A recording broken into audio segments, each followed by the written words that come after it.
कि आसम सलीम बाजवा साहब पाकिस्तान के साबका फौजी जरनैल आसम सलीम बाजवा साहब तुहानूं पता है पिछले 6-8 महीने तो बहुत ज़्यादा खबरों की जीनत बने रहे हैं और इन्हां दे बारे जदों फैक्ट फोकस जी वैबसाइट है अमरीका दे विच अहमद नूरानी साहब जिहड़े ने उन्होंने इन्हां दा जदों सारियां कंपनियां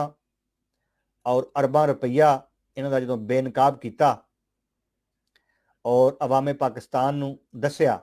कि ये आसम सलीम बाजवा साहब जिहड़े ने पाकिस्तान के साबका जरनैल उस वक्त सी पैक के चेयरमैन भी सी जदों उन्हें यह खबर ब्रेक की कि यह कंपनियां ने इन्ने अरबां खरबां रुपया ये कोल ये पूछा जाए कि तेरे को पैसा कित्थों आया किहड़ियां सोने दियां कानां तू बलोचिस्तान दे विच चलांदा रहा जिहदे विचों तैनूं हीरे जवाहरात मिले ने और तू अमरीका कैनेडा दुबई दे विच ये अरबां दियां प्रापर्टियां अरबां खरबां दे कारोबार ये किस तरह बनाए ने ते उदों तो ही आसम बाजवा साहब जिहड़े ने मीडिया सोशल मीडिया दुनिया दी अखबारां दे विच बड़ा चर्चा और बड़े रौले आसम बाजवा साहब मेरे जट भरा दे रहे ने ज़ाहिर गल है वो आसम बाजवा कोई सियासतदान तो नहीं अगर कोई सियासतदान हुंदा तो सुप्रीम कोर्ट दे विच इमरान खान वर्गे जिहड़े ने वो पटीशन लैके चले जाते शेख रशीद वर्गे जिहड़े ने वो पटीशन लैके चले जाते जी इहदी तहकीक की जाए तो ज़ाहिर गल है इन्हां दोनों की भी गैरत जिहड़ी है वो लस्सी लैन चली गई सी उदों जदों आसम बाजवा का वो मैगा स्कैंडल जिहड़ा वो आया सी बल्कि बड़े बड़े जिहड़े ये तब्दीली के शाहकार सी इन्हां दी गैरत लस्सी लैन जिहड़ी है वो चली गई सी और किसी अदालत किसी पुलिस किसी FIA किसी महकमे ने आसम बाजवा नूं बुला के नहीं पूछा कि तेरे को पैसा कित्थों आया और ये सारे तुसां अमरीका के पासपोर्ट और ये सारा पैसा अरबां रुपया और ये कंपनियां 100 ब्रांचां पापा जॉन पिज़्ज़े दियां ये कित्थों आईयां तुहाडे कोल किसी ने उन्होंने बुला के नहीं पूछा वो हजे भी उत्थे मेरे ख्याल नाल पाकिस्तान दे विच आंदा जांदा और दन दनांदा और उहदे भरा जिहड़े ने वो उवें ही कारोबार करी जा रहे हैं उवें ही ठेके लै रहे हैं उवें ही जिहड़ा ना तड़न तख्ता इस मुल्क दा कीती जा रहे हैं ये आसम सलीम बाजवा साहब जिहड़े ने इन्हां दा मुंडा है उहदा नाम है ऊशवा सलीम बाजवा ये ऊशवा सलीम बाजवा जिहड़ा ना ओदी उम्र उदों सी जिस दिन वो फड़िया जाता जी अखबार के उत्ते लिखी सी जिस दिन वो फड़िया जाता है उस दिन ओदी उम्र 26 साल सी ये स्टोरी थोड़ी जी पुरानी है 26 साल की उम्र का सी ये ऊशवा सलीम बाजवा हुंदा इंज है कि ऊशवा सलीम बाजवा जिहड़ा ये 4 मार्च का दिन ते दिन दे 2:07 ने वो अमरीका की उस रियासत दे विच एक गड्डी ते जा रहा ते इनू मोटरसाइकिल वाला एक पुलिस वाला रोकदा वो जो रोकदा रोकन तो बाद इहदी तलाशी लैंदा ते विचों गड्डी दे विचों चंगी भली जिहड़ी अमाउंट है ना मुनशियात दी वो बरामद हो जाती है 4 मार्च ते दिन 2:07 दोपहरे यानी कि वो रोकदा मोटरसाइकिल वाला पुलिस वाला हो सकता है उसको इशारा तोड़िया हो या ओवर स्पीडिंग कर रहा हो या कोई 4 सूटे चरस दे ला के गड्डी जिहड़ी है उन्होंने घुमांदा फरांदा रहा हो सारी गल है वड्डा आदमी है वड्डे लोगों के वड्डे काम ही ने ना जी ते उन्होंने उत्ते खिलार लिया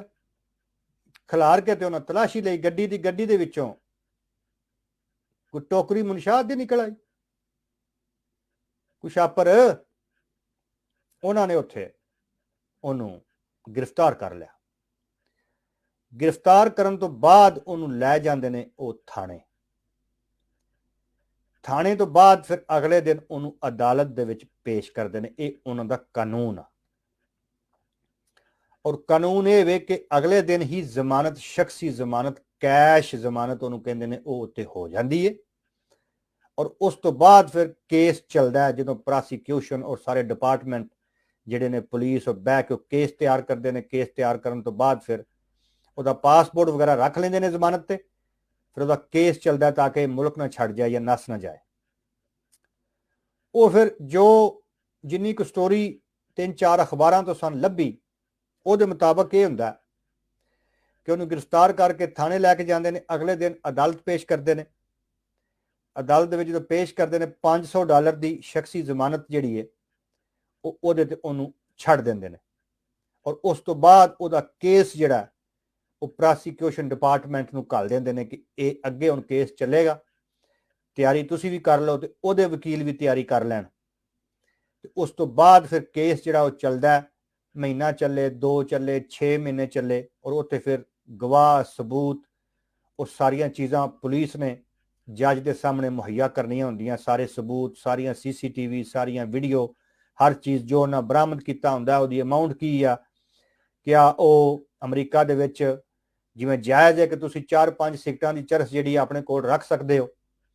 ਕਿਆ ਉਹ 4-5 ਸਿਗਟਾਂ ਤੋਂ ਜ਼ਿਆਦਾ ਸੀ ਤੇ ਉਹਦੀ ਕੀ ਸਜ਼ਾ, ਅਗਰ 1 kg ਸੀ ਤੇ ਉਹਦੀ ਕੀ ਸਜ਼ਾ ਹੈ, 5 kg ਆ ਤੇ ਉਹਦੀ ਕੀ ਸਜ਼ਾ ਹੈ। ਇਸ ਤਰ੍ਹਾਂ ਕਰਕੇ ਉੱਥੇ ਸਿਸਟਮ ਹੁੰਦਾ। ਉਹ ਫਿਰ ਪੁਲਿਸ ਨੂੰ ਉੱਥੇ ਸਬੂਤ ਦੇਣੇ ਹੁੰਦੇ ਨੇ, ਸਾਰੇ ਸਿਸਟਮ। ਉਸ ਤੋਂ ਬਾਅਦ ਜਾ ਕੇ ਕਿਧਰੇ ਸਜ਼ਾ ਹੁੰਦੀ ਹੈ।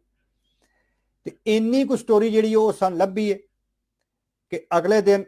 $500 ਦੀ ਸ਼ਖਸੀ ਜ਼ਮਾਨਤ ਤੇ ਉਹਨੂੰ ਰਿਹਾਈ ਮਿਲੀ। ਉਹਦਾ ਪਾਸਪੋਰਟ ਉਹਨਾਂ ਰੱਖ ਲਿਆ ਔਰ ਅੱਗੋਂ ਪ੍ਰੋਸੀਕਿਊਸ਼ਨ ਜਿਹੜੀ ਹੈ ਉਹਨਾਂ ਨੇ ਉਹਦਾ ਕੇਸ ਜਿਹੜਾ ਉਹ ਸ਼ੁਰੂ ਕੀਤਾ। ਔਰ ਉਹ ਕੇਸ ਕਿੰਨੀ ਦੇਰ ਤੱਕ ਚੱਲਿਆ ਔਰ ਉਸ ਤੋਂ ਬਾਅਦ ਉਹਨੂੰ ਕਿੰਨੀ ਸਜ਼ਾ ਹੋਈ ਜਾਂ ਉਹ ਬਰੀ ਹੋਇਆ, ਉਹ ਜਿਹੜਾ ਹਿੱਸਾ ਜਿਹੜਾ ਨਾ ਉਹ ਸਾਨੂੰ ਨਹੀਂ ਲੱਭਾ ਹਜੇ ਤੱਕ। ਉਹਦੇ ਬਾਰੇ ਅਸੀਂ ਆਪਣਾ ਤਜਜ਼ੀਆ ਹੀ ਤੁਹਾਡੇ ਅੱਗੇ ਪੇਸ਼ ਕਰ ਸਕਨੇ ਹਾਂ ਕਿ ਅਗਰ ਤੇ ਉਹਦੇ ਕੋਲ ਮੁਨਸ਼ਿਆਤ ਜਿਹੜੀ ਹੈ ਉਹ 4-5 ਸਿਗਟਾਂ ਦੀ ਸਿਰਫ ਸੀ ਆਪਣੇ ਇਸਤੇਮਾਲ ਵਾਸਤੇ, ਤੇ ਫਿਰ ਤੇ ਉਹਦਾ ਕੇਸ ਜਿਹੜਾ ਉਹ ਐਵੇਂ ਹਫਤੇ 10 ਦਿਨ ਦੇ ਵਿੱਚ ਹੀ ਖਤਮ ਹੋ ਗਿਆ ਹੋਣਾ, ਕਿਉਂਕਿ ਇੰਨੀ ਕੁ ਤਾਂ ਉੱਥੇ ਮੇਰੇ ਖਿਆਲ ਨਾਲ ਕਾਨੂੰਨ ਵੀ ਤੁਸੀਂ ਰੱਖ ਸਕਦੇ ਹੋ। ਔਰ ਅਗਰ ਤੁਹਾਡੇ ਕੋਲ ਉਸ ਅਮਾਉਂਟ ਤੋਂ ਜ਼ਿਆਦਾ 1 kg ਹੈ, ਉਹਦੀ ਫਿਰ ਕੋਈ 6 ਮਹੀਨੇ 8 ਮਹੀਨੇ ਸਜ਼ਾ ਹੋਏਗੀ। ਅਗਰ 5 kg ਹੈ ਤੇ ਕੋਈ ਸਾਲ 1.5 ਸਾਲ ਸਜ਼ਾ ਹੋਏਗੀ, 2 ਸਾਲ ਹੋਏਗੀ। ਤੇ ਇਹ ਅਸੀਂ ਆਪਣਾ ਤਜਜ਼ੀਆ ਸਾਡਾ ਇਹ ਹੀ ਹੈ, ਅਗਰ ਉਹਦੇ ਕੋਲ ਜ਼ਿਆਦਾ ਅਮਾਉਂਟ ਹੈ ਸੀ ਤੇ ਸਾਲ 1.5 ਦੀ ਸਜ਼ਾ ਉਹਨੂੰ ਹੋ ਚੁੱਕੀ ਹੋਏਗੀ ਔਰ ਉਹ ਕੱਟ ਵੀ ਚੁੱਕਿਆ ਹੋਏਗਾ। ਔਰ ਅਗਰ ਉਹਦੇ ਕੋਲ ਸਿਰਫ ਪੀਣ ਵਾਸਤੇ 5-6 ਸਿਗਟਾਂ ਦੀ ਸੀ, ਐਵੇਂ ਉਹ ਪੁੜੀ ਜੀ ਜਿਹੜੀ ਹੁੰਦੀ ਹੈ, ਜਿਹੜੀ $10-15 ਦੀ ਮਿਲ ਜਾਂਦੀ ਆ ਆਪਣੇ ਇਸਤੇਮਾਲ ਵਾਸਤੇ, ਤੇ ਫਿਰ ਤੇ ਉਹ ਵੈਸੇ ਹੀ ਛੁੱਟ ਗਿਆ ਹੋਣਾ। ਤੇ ਇਹ ਆਸਮ ਬਾਜਵਾ ਸਾਹਿਬ ਦਾ ਮੁੰਡਾ ਸੀ, ਊਸ਼ਵਾ ਸਲੀਮ ਬਾਜਵਾ, ਜਿਹੜਾ ਅਮਰੀਕਾ ਦੇ ਵਿੱਚ ਜਿਹਦੇ ਕੋਲੋਂ ਮੁਨਸ਼ਿਆਤ ਜਿਹੜੀ ਹੈ ਉਹ ਫੜੀ ਗਈ। ਉਸ ਤੋਂ ਬਾਅਦ ਉਹ ਗ੍ਰਿਫਤਾਰ ਹੋਇਆ। ਗ੍ਰਿਫਤਾਰ ਤੋਂ ਬਾਅਦ ਉਹਦੀ ਸ਼ਖਸੀ ਜ਼ਮਾਨਤ ਹੋਈ। ਜ਼ਮਾਨਤ ਤੋਂ ਬਾਅਦ ਫਿਰ ਉਹਦਾ ਕੇਸ ਜਿਹੜਾ ਉਹ ਚੱਲਿਆ ਔਰ ਉਸ ਕੇਸ ਦੇ ਵਿੱਚ ਉਹਨੂੰ ਕਿੰਨੀ ਸਜ਼ਾ ਹੋਈ, ਇਹ ਇਸ ਗੱਲ ਦਾ ਅਜੇ ਤੱਕ ਸਾਨੂੰ ਨਹੀਂ ਪਤਾ। ਇਹ ਅਸੀਂ ਕਿਆਸ ਰਾਈ ਜਾਂ ਤਜਜ਼ੀਆ ਹੀ ਤੁਹਾਡੇ ਅੱਗੇ ਅਸੀਂ ਪੇਸ਼ ਕਰ ਦਿੱਤਾ। ਤੇ ਇਹ ਸੀ ਮਿੱਠਿਓ ਉਹ ਆਸਮ ਸਲੀਮ ਬਾਜਵਾ ਸਾਹਿਬ ਦੇ ਮੁੰਡਾ ਜਿਹੜਾ ਉਹ ਫੜਿਆ ਗਿਆ ਉੱਥੇ, ਔਰ ਫੜਾਉਣ ਤੋਂ ਬਾਅਦ ਫਿਰ ਅਸੀਂ ਤੁਹਾਨੂੰ ਸਾਰੀ ਗੱਲ ਦੱਸ ਚੁੱਕੇ। ਗੱਲ ਯਾਰ ਵੱਡੇ ਲੋਕ ਨੇ, ਵੱਡਿਆਂ ਲੋਕਾਂ ਦਾ ਹੀ ਵੱਡਾ ਕੰਮ ਹੁੰਦਾ ਨਾ। ਹੁਣ ਸਾਡੇ ਵਰਗੇ ਤੇ ਨਹੀਂ ਨਾ ਚਰਸਾਂ ਚੂਸਾਂ ਜਿਹੜੀਆਂ ਗੱਡੀਆਂ 'ਚ ਲੈ ਕੇ ਲੱਗੇ ਫਿਰਦੇ, ਵੱਡੇ ਲੋਕਾਂ ਦੇ ਕੰਮ ਹੈ, ਉਹਨਾਂ ਦੇ ਤਲਕ ਹੁੰਦੇ ਨੇ। ਉਹਨਾਂ ਹੀ ਜਾ ਕੇ ਚਰਸਾਂ ਵਾਲਿਆਂ ਨਾਲ ਤੇ ਮੁਨਸ਼ਾਤ ਵਾਲਿਆਂ ਨਾਲ ਤਲਕ ਬਣਾਉਣੇ ਹੁੰਦੇ ਨੇ, ਰਾਬਤੇ ਰੱਖਣੇ ਹੁੰਦੇ ਨੇ ਔਰ ਪਾਰਟੀਆਂ ਕਰਨੀਆਂ ਹੁੰਦੀਆਂ ਔਰ ਜਾ ਕੇ ਤੇ ਆਪਣੇ ਗੁਲ ਗੁਪਾੜੇ। ਜਿਹੜੀ ਗੱਲ ਇੰਨਾ ਪੈਸਾ ਹੁੰਦਾ ਔਰ ਪੈਸਾ ਵੀ ਜਿਹੜਾ ਲੱਭਾ ਹੋਵੇ ਲੁੱਟ ਕੇ ਤੇ ਉਹਨੂੰ ਉਡਾਣਾ ਵੀ ਤੇ ਹੈ ਨਾ ਕਿਧਰੇ। ਜੇ ਮਿਹਨਤ ਇਸ ਮੁੰਡੇ ਨੇ ਉੱਥੇ ਕੀਤੀ ਹੁੰਦੀ ਤੇ ਫਿਰ ਇਹਨੂੰ ਪਤਾ ਲੱਗਦਾ ਕਿ ਮੈਂ ਕਿੱਥੋਂ ਚਰਸ ਲੈ ਕੇ ਆਉਣਾ ਔਰ ਕਿਵੇਂ ਮੈਂ ਇੱਥੇ ਰੇਸਾਂ ਲਾਣਾ ਪਿਆ ਗੱਡੀ ਦੀਆਂ ਤੇ ਕੀ ਚੱਕਰ ਹੈ। ਠੀਕ ਹੈ ਨਾ ਜੀ। ਤੇ ਇਹ ਸਰਕਾਰ ਗੱਲ ਸੀ ਤੇ ਇਹ ਬਾਤ ਸੀ ਆਸਮ ਬਾਜਵਾ ਦੇ ਮੁੰਡੇ ਦੀ। ਤੇ ਜਿਵੇਂ ਹੀ ਸਾਨੂੰ ਪਤਾ ਲੱਗੇਗਾ ਕਿ ਇਹਨੂੰ ਅਦਾਲਤ ਦੇ ਵਿੱਚੋਂ ਟਰਾਇਲ ਤੋਂ ਬਾਅਦ ਕਿੰਨੀ ਸਜ਼ਾ ਹੋਈ, ਉਹ ਅਸੀਂ ਲੱਭ ਰਹੇ ਹਾਂ ਕਿ ਸਾਨੂੰ ਉਹ ਵੀ ਇਹ ਫੈਸਲਾ ਵੀ ਕਿਧਰੋਂ ਲੱਭ ਜਾਏ ਉਸ ਅਦਾਲਤ ਦਾ ਜਿੱਥੋਂ ਉਹਨੂੰ ਸਜ਼ਾ ਹੋਈ ਜਾਂ ਉਹ ਬਰੀ ਹੋਇਆ। ਵੇਖੋ ਨਾ, ਬਰੀ ਵੀ ਕਰ ਸਕਦੀ ਅਦਾਲਤ। ਅਦਾਲਤ ਦਾ ਤੁਹਾਨੂੰ ਪਤਾ ਹੈ ਆਪਣੇ ਰੂਲ ਨੇ। ਉਹਨਾਂ ਕਿਹਾ ਹੋਣਾ ਕਿ ਯਾਰ ਛੱਡ ਦਿਓ ਜਾਂ 2 ਮਹੀਨੇ ਜਾਂ 4 ਮਹੀਨੇ ਜਾਂ ਜਿੰਨੀ ਵੀ ਸਿਸਟਮ ਹੈ ਕਰ ਦਿਓ।